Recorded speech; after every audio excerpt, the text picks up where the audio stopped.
Madam, car के driver को बुलाना। क्यों, क्या काम है? मुझे घर जाना है और क्या काम है?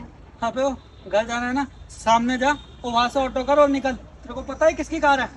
किसकी कार है? मेरे बॉस की कार है ये। हाँ, वो तो मुझे पता है, तभी तो मैंने बोला। तू जानती है?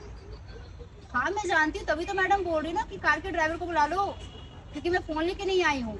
बुला लो एक बार। ये मिडिल क्लास लोग और इनके बड़े बड़े सपने। माने तू कभी कार में नहीं बैठी है, इसका मतलब ये नहीं कि जहाँ भी तू कार के साथ कार के मालिकों को देखेगी वहां के बोलेगी ड्राइवर को बुलाओ। चुपचाप ऑटो से जाए, बैटरी रिक्शा से जा, हमारा दिमाग मत खराब कर। चल निकल अब। मैं बोल रही हूँ ना भाई साहब, आपको कोई बात तो कर लो, बुला तो दो। एक बार में तेरे को समझ नहीं आता, प्यार से बोल रहा है कि ऑटो पकड़ चली जा। अगर ऑटो के भी पैसे नहीं है ना तो बस फ्री है, बस पकड़ के जा। शायद तेरे चाटे से अब इसे समझ में आ गया होगा, है ना? अब निकल यहाँ से। अरे मैं क्यों निकलूं? जब ये मेरे भाई की कार है तो मैं क्यों निकलूं? ओ भाई, हमारे सर को भाई बोल रही है। तू जैसे फटीचर के भाई होंगे, वो इतने करोड़पति इंसान, उनकी ऐसी ना 10 गाड़ियां हैं। तू जैसे के भाई होंगे वो 150 रुपए की साड़ी पहन के आ गई है फटीचर कहीं की। और माना हमारे सर को थोड़ा दान पुण्य करने का ज्यादा ही शौक है। उन्होंने अगर तेरे को गलती से थोड़ा बहुत दान पुण्य करके बोल दिया हो कि तुम मेरी बहन जैसी हो, इसका मतलब ये नहीं कि तू हमारे बॉस की बहन बन जाएगी, समझी? अरे उन्होंने कुछ नहीं बोला होगा। इन ऐसे लोगों की ना आदत होती है, पैसे वाले लोग देखते हैं ना उनसे रिश्ते जोड़ने लगती है। मैडम, ऐसी कोई बात नहीं है, मेरा दिमाग का दही मत करो, चुपचाप फोन करो और बुला लो।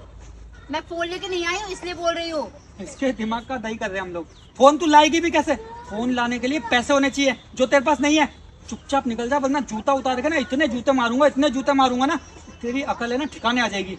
मेरी अकल ठिकाने आए या ना आए, लेकिन तुम दोनों की अकल ठिकाने ना जरूर आएगी। अबे ओ, चुप कर। मुंह लड़ाई जा रही, लड़ाई जा। मुंह तेरी हिम्मत कैसे हुई इस पे हाथ उठाने की? तेरे को पता है कौन है ये? कौन है? मेरे भाई की कंपनी में काम करता है, नौकर और नौकर। नौकर हूँ मैं, नौकर हूँ। तू बताएगी मैं नौकर हूँ? इसकी जुबान कैसे चल रही है कैची की तरह? आ रहा है समझ में? आ रहा है तेरे को समझ में? आ रहा है? या दू एक और? क्यों मार रहे हो? अगर मेरे भाई को पता चला ना, तुम दोनों को जॉब से निकाल देगा वो। अबे कितने बार बोलूं, वो तेरे भाई नहीं है, वो हमारे बॉस है। और तेरे कहने पे निकालेंगे? ऐसे अरे गहरे के कहने पे हमें जॉब से निकाल? तुझे पता है पूरे 2 साल से मैं काम कर रही हूँ यहाँ पे, और मेरा काम का रिकॉर्ड इतना अच्छा है ना कि चाह के भी मेरे बॉस मुझे नहीं निकाल सकते हैं। मैडम, वो तो तभी पता चलेगा जब मेरा भाई आएगा। अगर इतना ही है ना तो बस मेरे भाई को एक बार बुला दो, फोन करो। इसकी जुबान कितनी चल रही है कैची की तरह? ये ऐसे मानेगी नहीं। हट थोड़ा। मत मारो, मत मारो, मत मारो, छोड़ दो, छोड़ दो। छोड़ दूं तेरे को? ऐसे कैसे छोड़ दूं? तेरी जुबान जो कैची की तरह चल रही है, अगर तेरी जुबान पे लगाम नहीं लगेगी ना तो फिर हमारे हाथ पे भी लगाम नहीं लगेगी। ऐसे चाटे निकलते रहेंगे।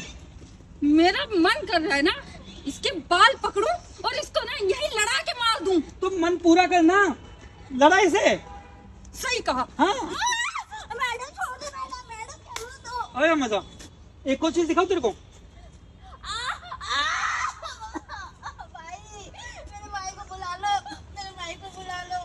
इसके भाई को बुला लो, इसके भाई को बुला लो। कहाँ से बुलाऊं तेरा भाई को? तेरा भाई फटीचर कहीं भीख मांग रहा होगा।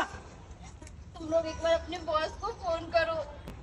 अबे कितनी बदतमीज औरत है, तेरे को ना लात जूते खा के भी समझ नहीं आ रहा है।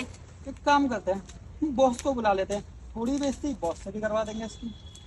बॉस आ जाएंगे ना तो जूते से मारूंगी मैं इसे।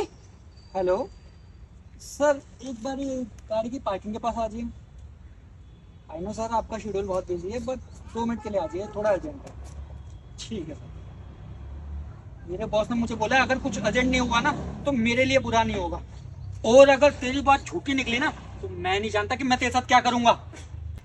बॉस के आने से पहले ना मैं इसको सबक ये क्या कर रही हो मनीषा? दीदी सर, आप इसे दीदी क्यों बोल रहे हो? फटीचर का तुम्हें पता है ये कौन है? ये मेरी बहन है। और तुम लोग इसके साथ ये क्या कर रहे थे? सर मैंने तो उल्टा आपको फोन करके बुलाया। फोन करके तुमने इसलिए बुलाया ताकि तुम ये दिखा सको तुम मेरी बहन के साथ क्या कर रहे हो यहाँ पे? नहीं सर, कब से यही कर रही थी, इसलिए मैंने आपको फोन चुप हो। दीदी आप मुझे बताओ क्या हुआ यहाँ पे? सर कुछ नहीं। तुम चुप। दीदी बताएंगी मेरी। भाई, आपको तो पता है ना कि मैं फोन ज्यादा यूज नहीं करती, इसलिए मैं फोन लेके नहीं आई थी। तो मैंने इन मैडम को बोला कि मेरे भाई को बुला दो, मुझे घर जाना है, मेरे भाई लेने आएंगे मुझे। बस इस बात पे इन दोनों ने बहस करने लग गए कि तुम्हारा भाई बॉस कैसे हो सकता है, और इन लोगों ने मुझे बहुत ज़्यादा मारा पीटा, अत्याचार किया, थप्पड़ भी मारा है। ये दोनों बहुत ही बदतमीज है। इन दोनों को इस बात की घमंड है कि आपकी कंपनी में काम करते हैं, तो भाई इन दोनों का घमंड तोड़ दीजिए। सर आपको पता है ना, मैं ऐसा कभी भी नहीं करूंगी। मैडम झूठ कितनी बेशर्म हो, तुमसे बोला ना चुप। तुम्हें पता है मेरी दीदी अभी गांव से आई है और उसको ना यहाँ के रूल वगैरह पता नहीं है, और तुम लोगों ने उसके साथ इतना गलत किया। तुम लोगों की जॉब ना तुम्हारी डिग्री की वजह से लगी थी, पर मैं शायद से ना तुम्हारे मन को देखना भूल गया। पर तुम लोगों का मन इतना बुरा है ना, तुम्हारी डिग्री भी ना बेकार है उसके आगे। सर सॉरी, हमसे सॉरी? अब सॉरी बोलने का क्या फायदा, जब तुमने मेरी बहन के साथ इतना बुरा बर्ताव किया है, उसका हर्जाना कौन भुगतेगा? मैम प्लीज सॉरी, मुझे यहाँ से दूर हो जाओ, मेरी बहन से बिल्कुल दूर। भाई मैम कोई बात नहीं, गलती इंसान से होती है, आप माफ कर दो। लेकिन हाँ, आज के बाद दोबारा ऐसा हुआ किसी के साथ भी किए ना, कि दोबारा से इस कंपनी में कभी नहीं दिखोगे। ये फर्स्ट एंड लास्ट वार्निंग है। जी मैम। देखा तुमने मेरी बहन का दिल कितना बड़ा है। इतनी बड़ी गलती होने के बावजूद भी वो तुम्हें जॉब से नहीं निकाल रहा हूँ, वो भी सिर्फ मेरी दीदी की वजह से। अगर मेरी दीदी बोलती ना तो तुम्हें यहाँ जॉब क्या, तुम्हें इस शहर में कहीं भी जॉब नहीं मिलती।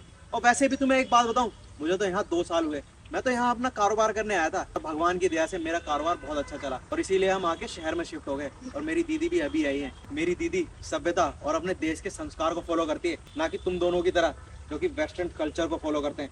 शायद तुम लोगों को पता नहीं है कि हमारे देश का कल्चर ना आजकल विदेशी लोग अपना रहे हैं। तुम लोगों पर तो लानत है, तुम लोग उनका फैशन अपना रहे हो। अरे मेरी बहन में क्या बुराई है, साड़ी सूट तो पहनती है, और ये चीज हमारे देश का संस्कार है। और ये संस्कार ना हर किसी के बस की बात नहीं है कि उसे ये संस्कार उनके घर वाले दे सके। शायद तुम्हारे घर वालों ने ना तुम्हें ऐसे संस्कार नहीं दिए। तुम लोगों को पढ़ाया तो उन लोगों ने बहुत अच्छे अच्छे स्कूल में, पर शायद तुम लोगों को संस्कार वो नहीं दे पाए। पर अगर तुम कुछ सीखना चाहती हो ना, तो मेरी बहन से सीखो, कैसे बोलते हैं, कैसे क्या करते हैं। और अगर आज तुम्हारी जॉब बची हुई है ना, तो सिर्फ मेरी दीदी की वजह से।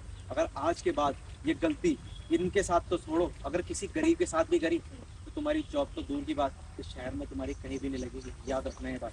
और हाँ, जाते जाते फ्री में एक एडवाइस लेके जाओ, कभी भी किसी के हुलिये से जज मत करना, उसके कपड़ों से जज मत करना। क्या बोली थी मैडम? मैंने 150 की साड़ी पहनी है। हाँ मैं पहनी हूँ, क्योंकि जो अमीर होते हैं ना वो दिखाते नहीं है। दिखावा उन लोगों को करने की जरूरत होती है जिनके पास पैसे नहीं होते। Example for you. ओके, आइंदा ध्यान रखना। निकल जाओ यहाँ से। चलो दीदी मैं घर छोड़ दूंगा। ठीक है।